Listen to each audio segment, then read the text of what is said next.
dag skal vi kigge lidt på allium eller prydløg. Det er sådan en slags forvokset purløg, kan man sige. De står rigtig flot lige nu og pynter op over det hele. Så vi lige kører rundt her, så kan vi se, hvordan de står. Her der har vi de lyserøde pileurt. De står rigtig flot sammen med allium her. Jeg tror nok den her lille en, den hedder Kristofin. Og hvis vi kører herover ved siden af, så har vi en anden, der hedder Globemaster. Den står rigtig rund og flot. Her der har vi en hvid allium, der hedder Mount Everest. Den er meget smuk i sine helt hvide blomster her. Det er tæt på, kan vi se det.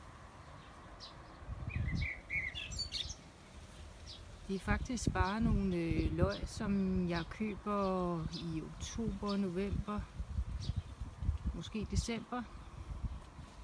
Sætter dem i jorden, planter dem sådan 20 cm ned i jorden. Der er egentlig ikke så meget arbejde i det, men jeg tænker, at det her fantastiske resultat, det er da værd at arbejde en lille smule for. Dem, der står her, det er faktisk nogen, der har sået sig selv, fordi når de er færdige med at blomstre, så står deres smukke frøstande tilbage. Og hvis man lader dem stå og lader være at rykke dem op, så sover de faktisk sig selv, og så blomstrer de efter nogle år. Så det her imponerende syn, det er ikke bare fra Planteskolens løgposer.